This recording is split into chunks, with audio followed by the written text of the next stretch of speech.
So hello everyone, आज हम लोग बात करने वाले हैं बहुत सारे इंपॉर्टेंट थ्योरम्स की जो कि आप लोग के मैथ्स 2 में से होने वाला है। सो 10वीं के बच्चे रेडी हो जाओ। आप लोग के एग्जाम में जो थ्योरम्स आप लोग को देखने मिलने वाले हैं फ्रॉम चैप्टर नंबर 1, 2, 3 सारे थ्योरम्स का डिस्कशन सिर्फ यहाँ पे होने वाला है। सिर्फ और सिर्फ थ्योरम्स की बात करेंगे एग्जाम में। अगर आप लोग के थ्योरम्स अगर मैं बात करूँ, सिर्फ थ्योरम्स की बात करूँ तो टोटल वेटेज थ्योरम्स का ही 10 मार्क्स का बन जाता है, जो कि पहले, दूसरे और तीसरे चैप्टर में से पूछा जाता है। तो उन तीनों चैप्टर को अच्छी तरीके से रिपेयर करेंगे इस वीडियो के अंदर, और क्या हम लोग को समझना है और क्या हम लोग को याद रखना है, सारी बातें आप लोग को इस वीडियो के अंदर एक्सप्लेन करने वाला हूँ। सो अगर उन क्वेश्चंस को लेकर अगर आपके मन में कोई डाउट, कोई दिक्कत, कोई दुविधा आ जाती है तो आप लोग सिंपली हमें हमारे इंस्टाग्राम आईडीज यहाँ पे फॉलो करके आपके डाउट्स वहां पर शेयर करके आपके डाउट्स क्लियर कर सकते हैं। या फिर सिंपली आप लोग के डाउट्स आप लोग कमेंट सेक्शन में भी कमेंट कर सकते हैं, लेकिन कमेंट सेक्शन में सारे कमेंट का रिप्लाई करना पूरी तरीके से एक्सप्लेनेबल वे में एकदम इजी नहीं होता। तो आप लोग सिंपली आपके डाउट्स हमारे से इंस्टाग्राम पे क्यों ना शेयर कर दें, तो शेयर करिए, डाउट्स क्लियर करिए। तो बच्चों, कैसे हैं आप सभी लोग? I hope you are fine.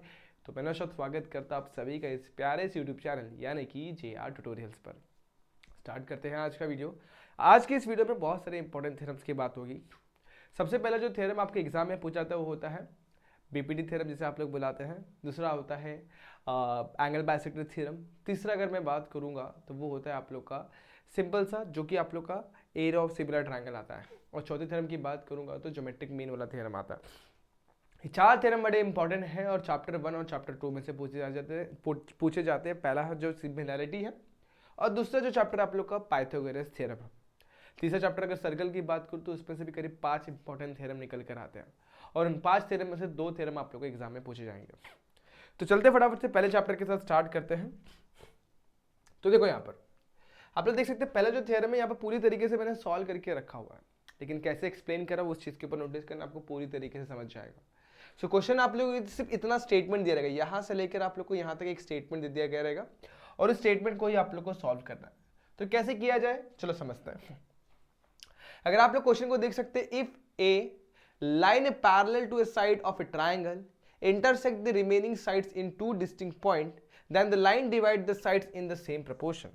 Statement का मतलब ये निकल कर आता है, अगर आपके पास एक ट्राइंगल है, उस ट्राइंगल के अंदर अगर एक लाइन ड्रॉ कर रहे हो जो एक साइड को पैरेलल हो, और बचे हुए दो साइड को क्या करें, एक दो डिस्टिंक्ट पॉइंट पे इंटरसेक्ट करें।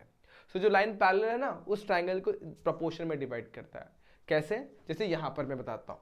तो यहां पर PQ जो है BC को पैरेलल है, और AB और AC को इंटरसेक्ट करा दो डिस्टिंक्ट पॉइंट P और Q के ऊपर। सो यहां पर आप लोग को एक मिलेगा डिस्टिंक्ट प्रोपोर्शन में रेशो मिलेगा, AP अपॉन में PB will be equal to AQ upon में QC मिलेगा।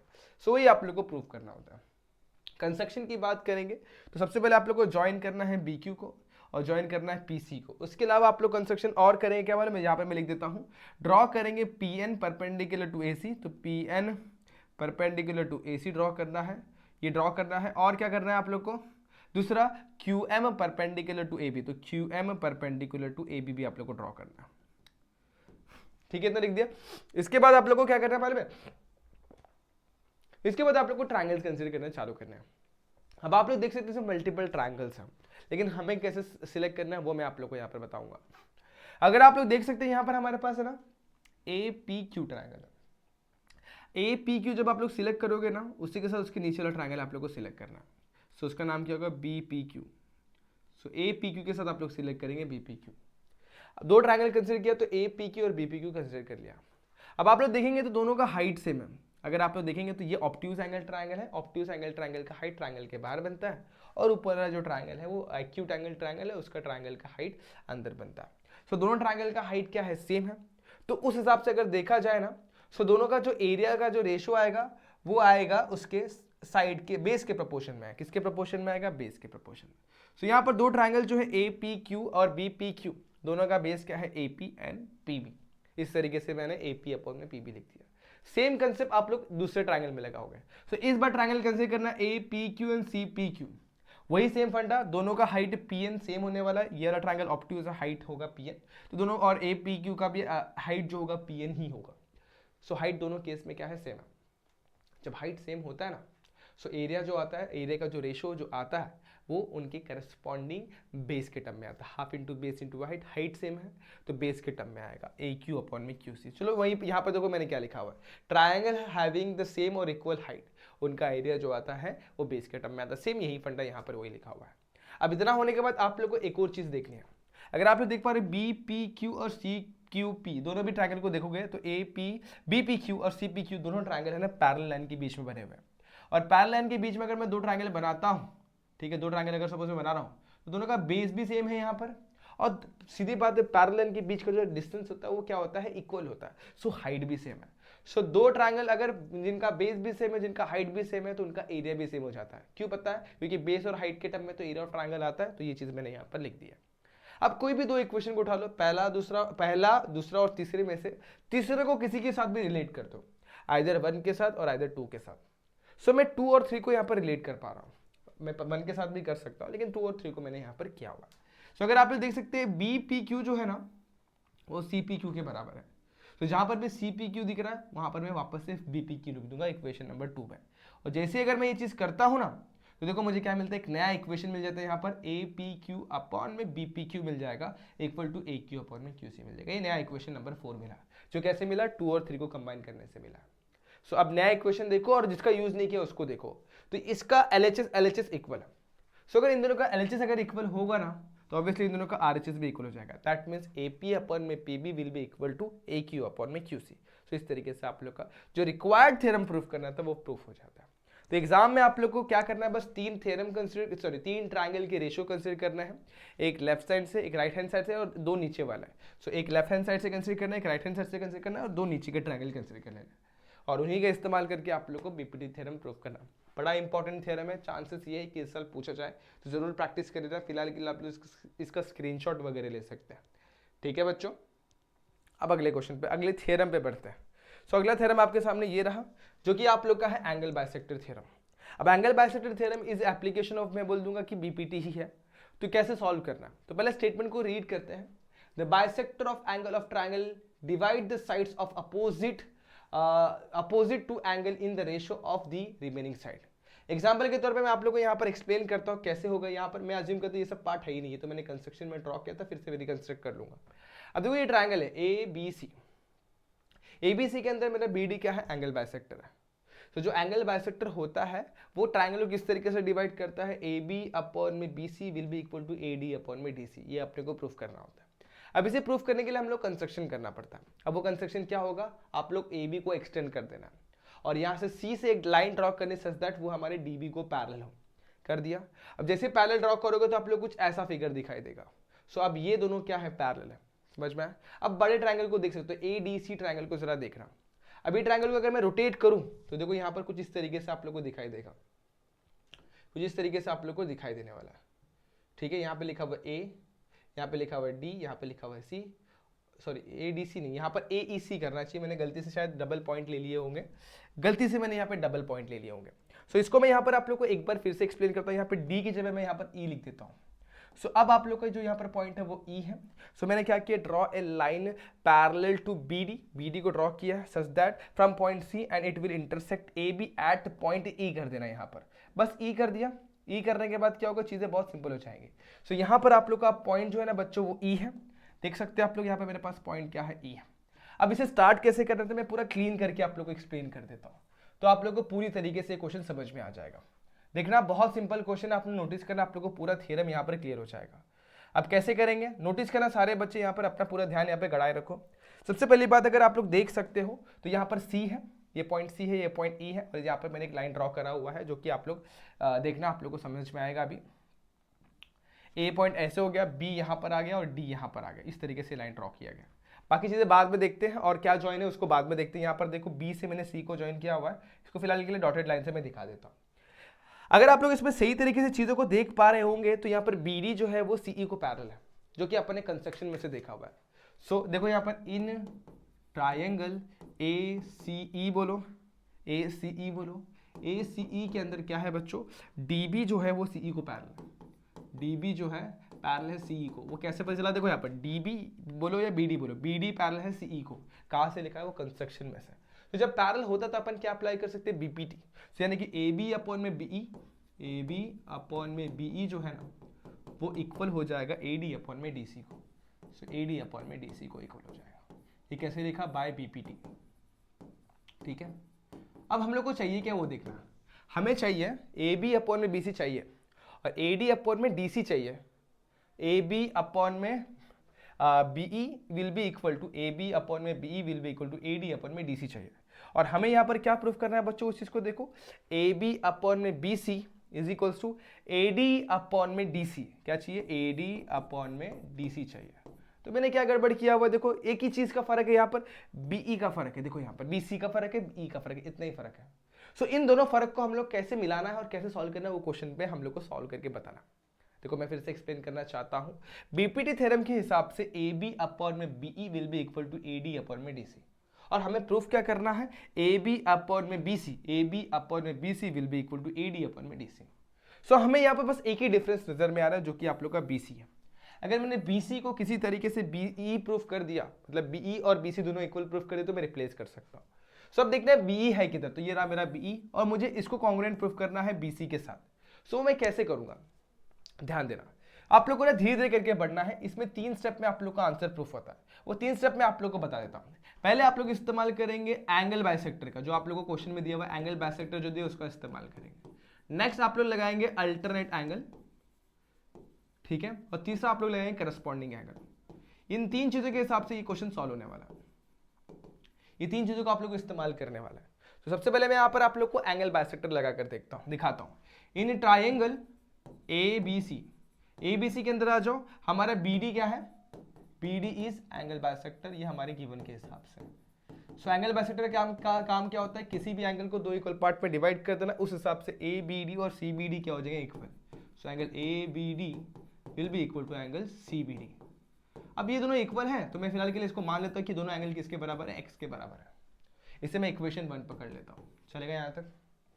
अब आगे बढ़ते हैं। दूसरा मैं लगाऊंगा अल्टरनेट एंगल। नाउ अब आप लोग देख सकते हैं यहाँ पर ना BD जो है वो CE को पैरेलल है, तो लिखो BD is parallel to CE, ये कंस्ट्रक्शन में से लिखा हुआ है। और अगर ये दोनों पैरेलल है ना, इनके बीच में एक ट्रांसवर्सल का काम कर रहा है हमारा BC, यहाँ पर लिख दो BC is transversal, BC is transversal. तो सिंपल सी बात है, यहाँ पे लेगा अल्टरनेट एंगल, ये एंगल इक्वल टू ये एंगल, तो इस एंगल का नाम क्या है, DBC। So angle DBC will be equal to angle BCE। So angle BCE लिख दो, ठीक है। इसका रीजन क्या आएगा, बाय अल्टरनेट एंगल। क्या रीजन आएगा इसका, बाय अल्टरनेट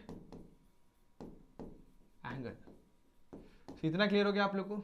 अब यहाँ पर एक चीज बचती है, देखो यहाँ पे ध्यान देना, क्या क्या इक्वल हो गया, एंगल DBC, DBC की तरह DBC will be equal to BCDE equal हो जाएगा। लेकिन अगर आप लोग देख सकते हैं तो DBC यहाँ पर अगर आप लोग देख सकोगे, तो यहाँ पर एक चीज बताने जा रहा हूँ, यहाँ पर DBC एंगल बोलो या CBD एंगल बोलो एक ही बात है, और उसको मैंने x कंसिडर किया हुआ है। तो अगर ये x है तो ये भी x है, और ये x है मतलब DCB बोलो या BCD बोलो ये भी x है। सो ये x है तो ये भी क्या हो जाएगा, x हो जाएगा। समझा यहाँ पर। सो इसे इक्वेशन 2 डालता हूँ और ये बात को यहाँ पर मैं लिख देता हूँ, इतना समझ में आएगा। ये कंसिडरेशन है, x कंसिडरेशन है।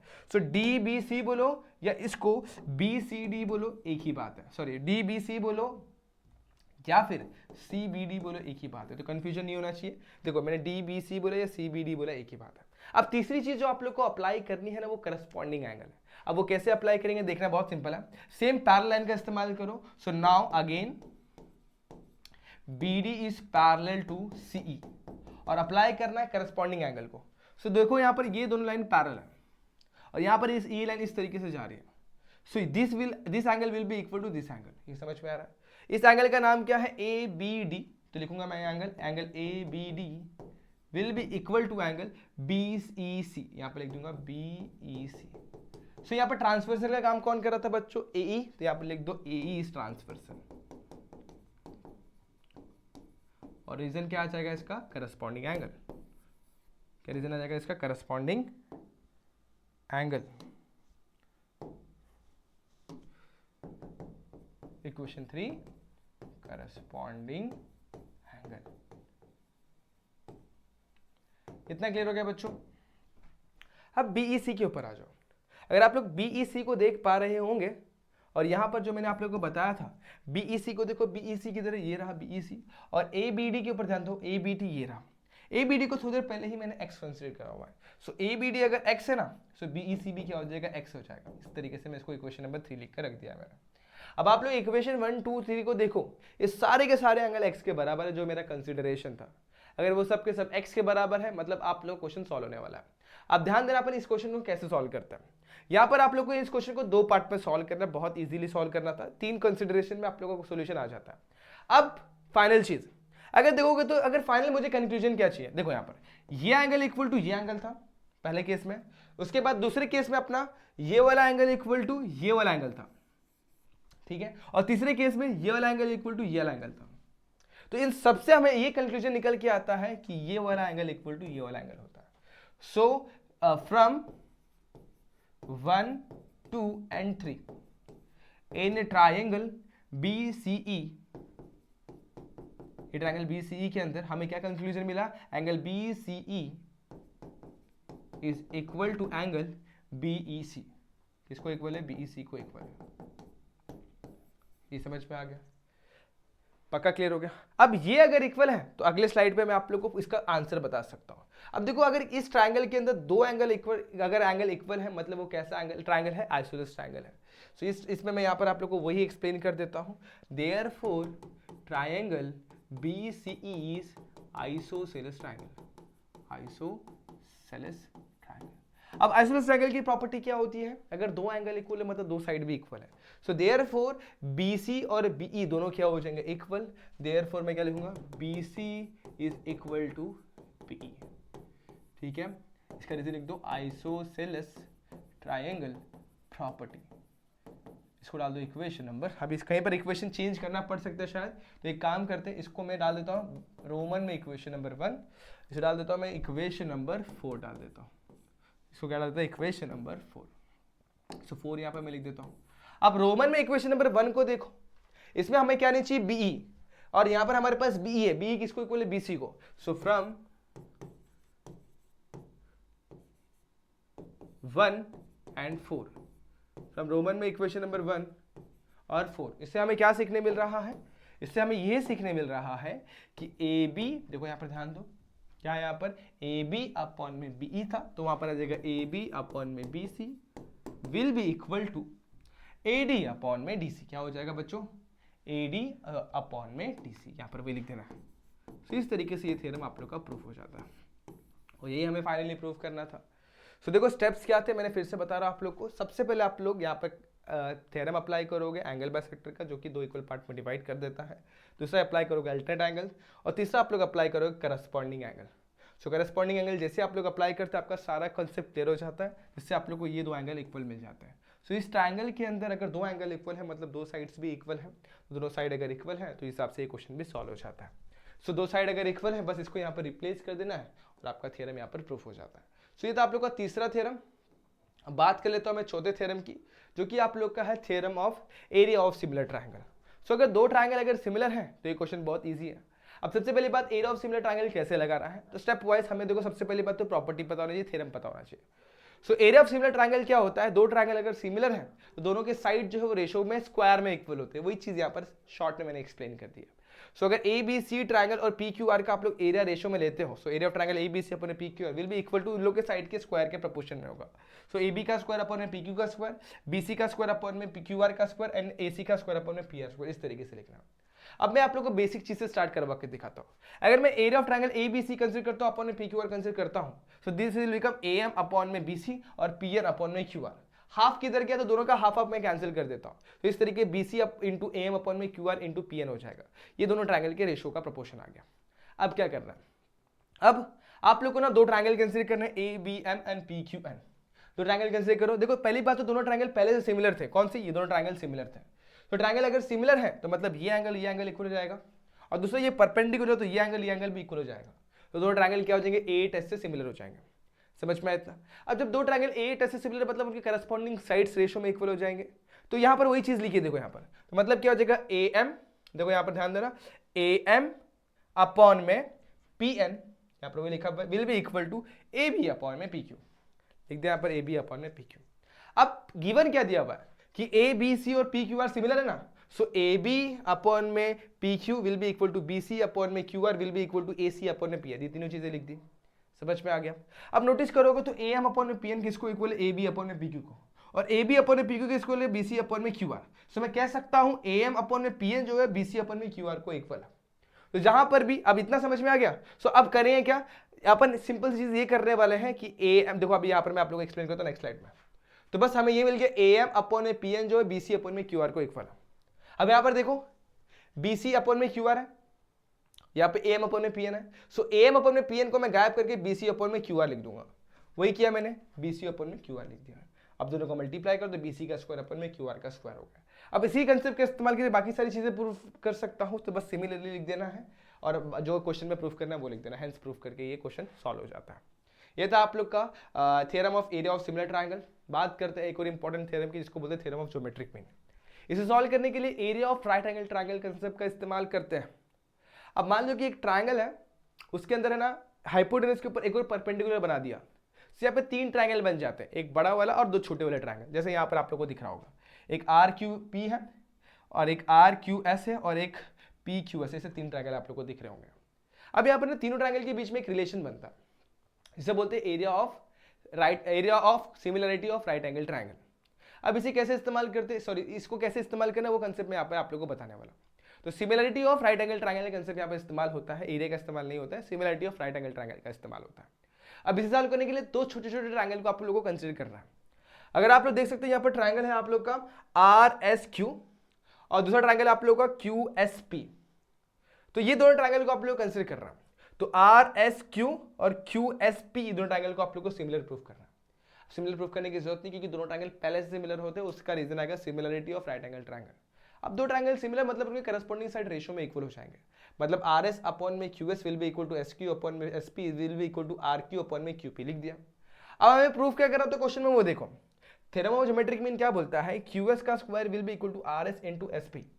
सो अब क्यू एस जहां होगा वो उठा लो और आर एस एस पी जहां होगा वो उठा लो। सो क्यू एस यहाँ पर है और क्यू एस और कहां पर है, यहाँ पर। देखो एस क्यू मतलब क्यू एस होता है, ये उठा लो। आर एस एस पी यहाँ पे, तो इसमें से मैंने ये उठा लिया। एस क्यू को मैंने क्यू एस लिख दिया और एस पी को मैंने एस पी रखा हुआ। सो ये देखो यहाँ पे cross multiply R S multiply by S P हो जाएगा, Q S multiply by Q S हो जाएगा। Q S into Q S का square R S into S P इस तरीके से मिल जाएगा।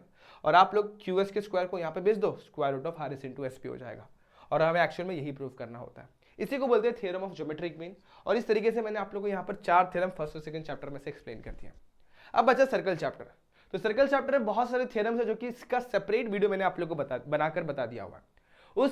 उस सेपरेट वीडियो में मैंने आप लोग को बताया हुआ है कि how to become a master of circle को मास्टरी कैसे हासिल करनी है सर्कल चैप्टर की। उसमें सारे थ्योरम्स मैंने आप लोगों को वहाँ पे अच्छे तरीके से एक्सप्लेन करे हुए हैं, तो आप लोग उस वीडियो को भी देख सकते हैं। इसके अलावा थ्योरम्स के ऊपर डेडिकेटेड वीडियो हम लोग ने पहले भी बनाई हुई, वो भी आप लोग चेकआउट कर सकते हैं। तो फटाफट जाके इन थ्योरम्स को आप लोग देख लेना। थ्योरम नंबर 1, थ्योरम नंबर 2, इसको अपन साइक्लिक क्वाड्रेटल का थ्योरम भी बोलते हैं। इसे बोलते हैं theorem of internal division of chord और इसे बोलते हैं theorem of external division of chord. एक और इंपॉर्टेंट थ्योरम है जो कि मैंने वहाँ पे एक्सप्लेन करा, इसे बोलते हैं टैंजेंट सेकंड सेगमेंट थ्योरम। ये बड़ा इंपॉर्टेंट थ्योरम है। ये 5 थ्योरम अगर आप लोगों ने कर लिए प्लस वहाँ के 4 9 थ्योरम अगर आप लोगों ने कर लिए, तो आप लोग का 10 से 12 मार्क्स फिक्स हो जाता है फॉर बोर्ड्स ज्योमेट्री के अंदर। तो बिल्कुल भी मार्क्स गंवाना नहीं है, अच्छे तरीके से इन थ्योरम को प्रैक्टिस करना है। और इनको लेकर अगर आपके मन में कोई डाउट, कोई दिक्कत आती है तो सिंपली हमें कमेंट सेक्शन में कमेंट करके बताना है। आप लोगों को मैंने मेरी इंस्टाग्राम आईडी प्रोवाइड करवाई हुई है, आप लोग चाहे तो मुझे वहाँ पर आपके डाउट्स भी पूछ सकते हैं और मैं हमेशा सारे बच्चों के रिप्लाईज देने की कोशिश करता हूँ। अगर आपके मन में आज की वीडियो को लेकर कोई डाउट, कोई दिक्कत हो तो ज़रूर पूछेगा। फिर मिलेंगे अपन किसी ऐसे ही नेक्स्ट लेक्चर में जहाँ पे अपन बहुत सारे इंपॉर्टेंट कंसेप्ट को, इंपॉर्टेंट चीज़ों के बारे में डिस्कशन करेंगे। तब तक के लिए बच्चों stay tune, keep calm, keep studying. फिर मिलते हैं, चलो बाय बाय, टेक केयर और शबा खैर।